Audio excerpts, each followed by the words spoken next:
Bonjour, dans cette vidéo, nous allons corriger l'exercice 2 du sujet d'Amérique du Nord 2022. Nous avons un QCM, nous devons chercher deux informations quand on commence à avoir un QCM. Première information, combien de bonnes réponses il doit y avoir.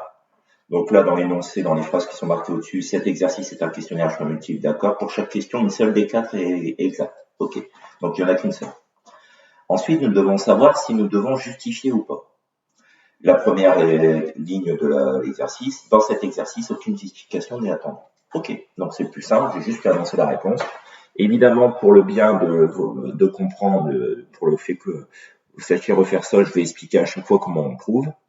Mais je veux dire, c'était pas nécessaire le jour du brevet. Et surtout, je l'aurais pas fait. C'est une perte de temps. Voilà, ça m'aurait enlevé du temps pour faire les autres exercices. Donc, on lance un dé équilibré à 20 faces numérotées de 1 à 20. Donc ça veut dire que chaque numéro apparaît une fois. La probabilité que pour le numéro tiré soit inférieur ou égal à 5 est. Donc je vais inventer un événement pour que ma rédaction soit belle. Donc je vais inventer l'événement A, deux points guillemets, nombre tiré, le nombre tiré est inférieur ou égal à 5.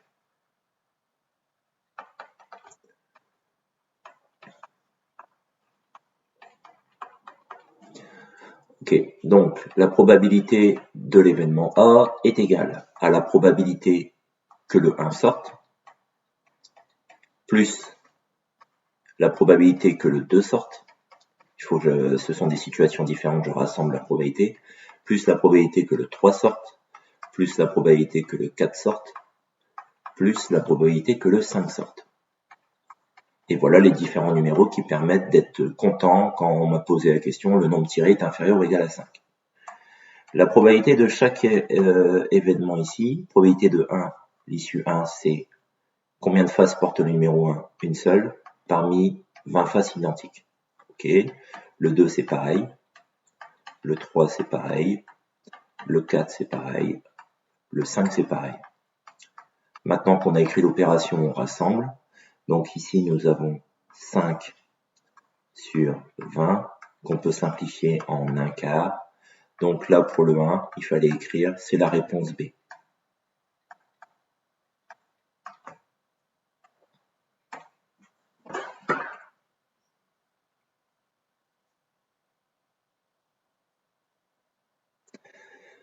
Donc le 2.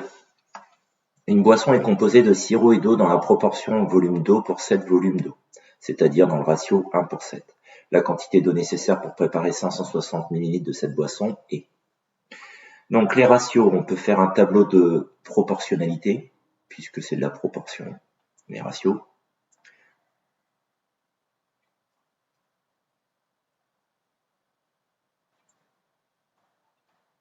Donc vous mettez le volume de boisson constitué. Alors volume boisson, alors le volume c'est en millilitres.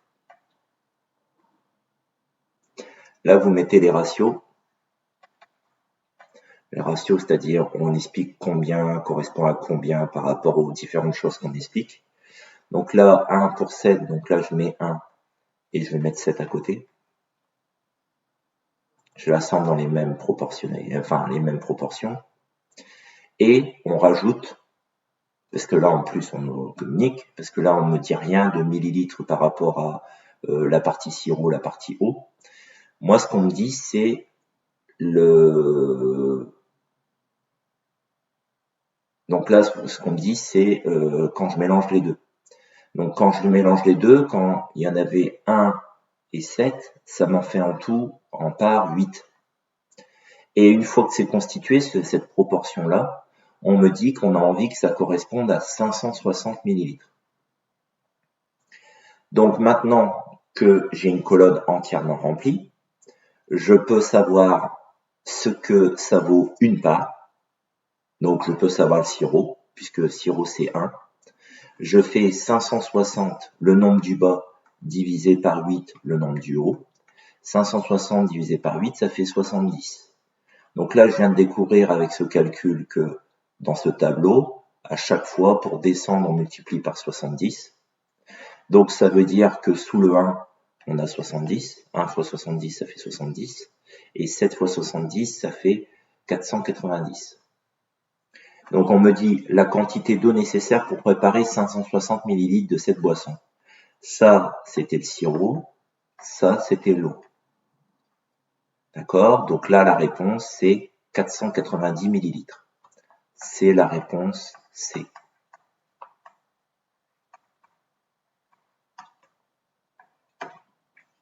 Voilà, pour la question 2. On passe à la question 3. La fonction linéaire f telle que f de 4/5 égale à 1. Et donc, on nous propose 4 formules. Par rapport au cours, je vous rappelle qu'une fonction linéaire a une formule de cette forme-là. F de x égale à x. Le a est un nombre de mathématiques qui est multiplié à la lettre qui est introduite dans la parenthèse. Le nombre peut être simple comme il peut être compliqué.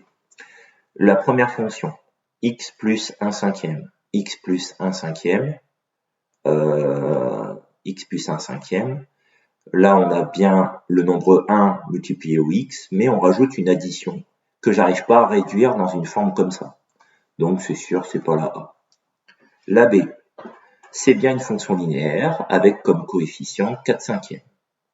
Le c, c'est bien une fonction linéaire avec comme coefficient 5/4. Et le d, c'est pas une fonction linéaire parce que quand j'essaie de réduire, j'arrive pas à arriver à une forme quantité de x. Donc, au revoir.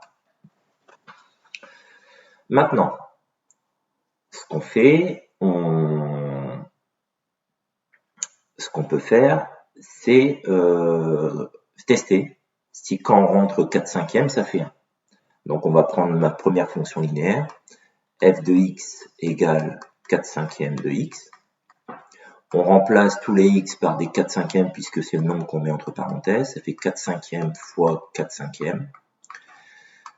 J'essaie de simplifier en haut en bas, je vois aucun nombre identique en haut en bas, 4 et 5 rien à voir. D'accord? Donc je multiplie les numérateurs, ça fait 16, je multiplie les dénominateurs, ça fait 25. Le nombre en écriture fractionnaire n'utilise pas des nombres identiques, donc f de 4/5 n'est pas égal à 1, c'est pas possible. Parce que là, j'aurais dû avoir des nombres identiques. Maintenant, on fait l'autre, même si, en théorie, si mon raisonnement est bon, il n'y a que celle-là qui peut fonctionner, puisqu'il y a une bonne réponse et je les ai toutes éliminées. 5/4 de x, donc ici, ça nous fait f de 4/5 égale 5/4 fois 4/5. On est dans une multiplication, on voit les mêmes nombres apparaître en haut et en bas, donc ils peuvent se simplifier. Donc là, les 4 se simplifient, les 5 se simplifient. Quand j'arrive à tout simplifier, il me reste 1 en haut, 1 en bas, et ça fait valeur 1. Donc en effet, c'est la réponse C. Désolé, j'ai les actualités qui apparaissent. Hop.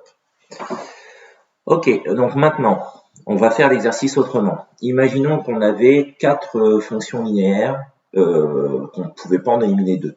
Faire les tests comme ça, si ça donnait 1 quand j'injectais 4/5, ça prendrait du temps. Donc on a un autre moyen, comme on me donne, on sait que c'est une fonction linéaire et on me donne une association, je suis capable de retrouver la formule. Donc f, voici la rédaction, f est une fonction linéaire.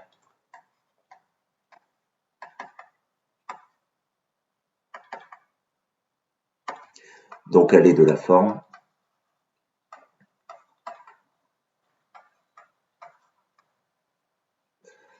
f de x égale à x. Elle est obligatoirement cette forme-là. On sait que f de 4/5 égale à 1. Et comment ce serait calculé f de 4/5 avec cette formule-là? On aurait fait a fois 4/5 égale à 1.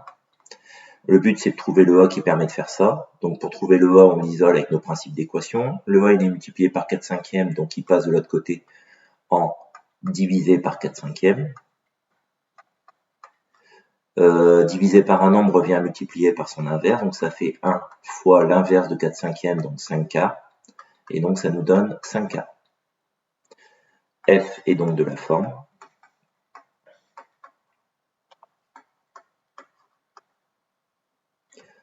f de x égale, comme j'ai trouvé 5k, donc 5k de x. Et comme ça permet d'avoir directement la formule correcte. Voilà pour les 3 premières questions. Donc là, évidemment, on répond, même si là j'ai fait une explication, c'est la réponse C.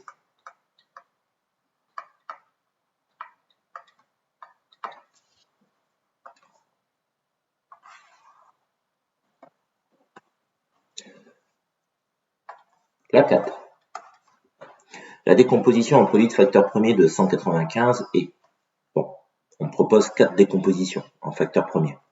5 fois 39, 39, 3 fois 13, je peux le casser, 39 n'est pas premier. Au revoir. 3 fois 5 fois 13. 3 nombres premiers, 5 nombres premiers, 13 nombres premiers. Après, il faudrait que je vérifie si ça refait bien 195. Mais voilà, mais sinon c'est bon. Ok, c'est bien des nombres premiers. Là, il y a deux additions qui viennent en jeu. Au revoir. Là, il y a une multiplication. 3 nombres premiers, 65, évidemment, je peux le diviser par 5, pardon. Donc, ça veut dire qu'il n'était pas premier. Donc, par élimination, et pas plus, hein. Il n'y a pas besoin d'expliquer plus que ça. On peut le faire comme ça pour cette question. Aussi rapide que ça. Si vous maîtrisez bien la connaissance des nombres premiers. Après, parmi vous, il y en a qui auraient, fait la décomposition. Donc là, 195. On essaye de diviser par 2, ça ne marche pas. Le prochain nombre premier, c'est 3, ça marche. Pourquoi je sais que ça marche? Parce que quand j'ajoute les chiffres de 195, ça fait 15, qui est divisible par 3.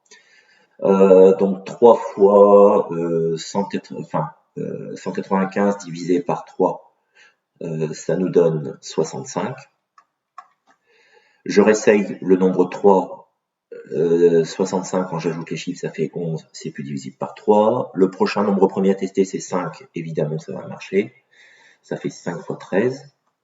5 ne fonctionne plus pour 13. J'essaye le nombre premier suivant, 7, ça ne fonctionne pas. Après, j'essaye 11, ça ne fonctionne pas. Et c'est normal parce que 13 était un nombre premier. Donc ça fait 195 égale 3 fois 5 fois 13. Ça, c'est pour ceux qui voulaient le faire à la main. Je vous rappelle la manipulation. Vous tapez 195 sur votre calculatrice, vous tapez exécuter pour qu'il apparaisse comme un résultat. Ensuite, vous faites seconde et la touche potence pour accéder au mode décomposition, et vous auriez vu apparaître cette décomposition. Donc là, c'est la réponse B.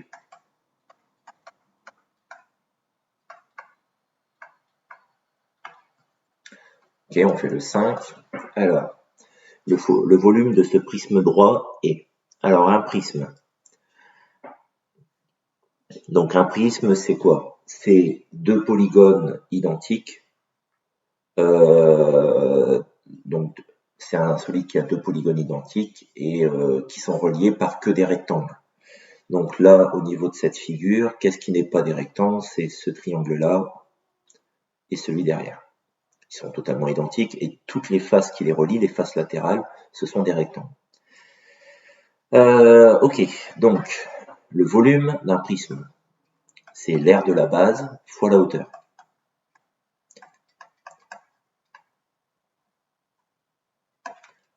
Donc le volume est égal, l'aire de la base c'est un triangle rectangle. Donc comment on calcule l'aire d'un triangle? De façon générale, côté fois hauteur divisé par 2. Et quand j'ai la chance qu'il soit rectangle, je multiplie les deux côtés de l'angle droit ensemble, divise par 2.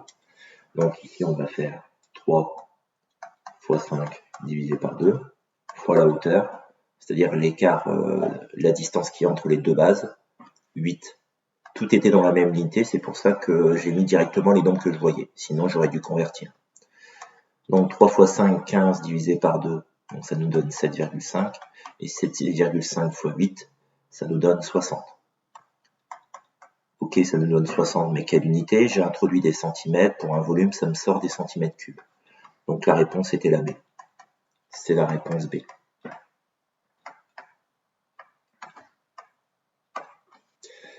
Voilà pour cet exercice. À bientôt. Au revoir.